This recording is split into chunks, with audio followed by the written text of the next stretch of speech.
Nous disons en moyenne 15 000 mots par jour. Une seule parole peut élever ou détruire une personne. Nous avons donc une arme très dangereuse à notre disposition. Et la Bible nous enseigne qu'il faut l'utiliser avec beaucoup de sagesse.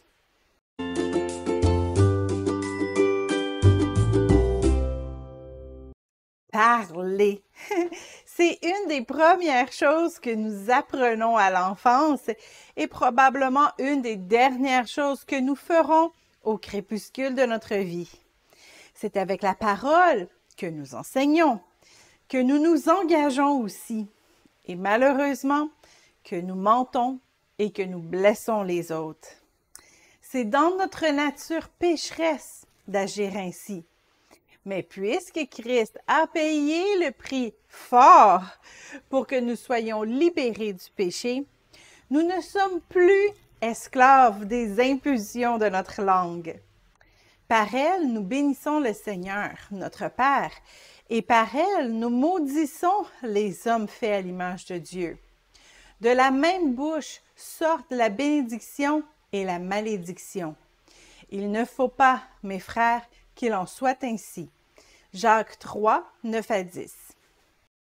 Lorsque le Saint-Esprit habite en nous, que nous sommes constamment à son écoute, nos envies de jurer et de nous moquer des autres disparaissent rapidement. Mais notre travail ne s'arrête pas là. Celui qui veille sur sa bouche et sur sa langue préserve son âme des angoisses. Proverbe 21, verset 23. Veiller sur sa langue, comme quoi? D'abord, faites attention à ne pas parler trop vite. Ne vous précipitez pas à déclarer votre amour à une personne qui fait battre votre cœur. Comme le dit Cantique des Cantiques 8.4. L'amour n'est pas un sentiment, c'est une dévotion sérieuse. Ce n'est pas seulement une question d'éviter les risques, car il faut prendre des risques pour aimer. Mais ne dites pas à une personne que vous êtes en amour avec elle tant que vous n'êtes pas prêt à la servir et à vous sacrifier pour elle. Veiller sur notre langue nous préservera des angoisses, comme le dit le proverbe que nous venons de citer. Et dans le domaine des relations, c'est bien vrai. Dans la même ordre d'idée, numéro 2, faites attention aux compliments que vous donnez. Si vous n'êtes pas encore fiancé, attendez avant de complimenter le corps de l'autre. Dès que vous allez commencer à parler de son petit côté sexy, vous allez réveiller votre chair et la sienne, et il sera beaucoup plus difficile de garder des pensées pures. Les compliments cités dans le Cantique des Cantiques sont entre deux fiancés, donc engagés à se marier, pas avant. 3. Faites attention à vos jugements sur les autres. Surtout lorsque vous commentez à haute voix devant des gens qui ne connaissent pas le contexte.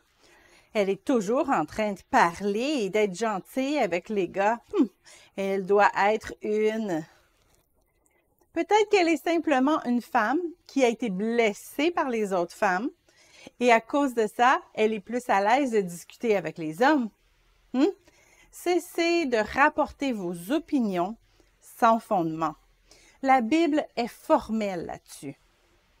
L'homme pervers excite des querelles et le rapporteur divise les amis. Proverbe 16, 28. Et même lorsque vous connaissez le contexte, s'il est question de votre ex, par exemple, numéro 4, faites attention de ne pas rabattre les autres. Oui, Dieu peut toucher la vie de quelqu'un et cette personne peut changer. Ne sabotez pas les réputations en ressassant le passé. Pardonnez et laissez tout ça derrière vous. En fait, numéro 5, faites attention à toutes les critiques qui sortent de votre bouche.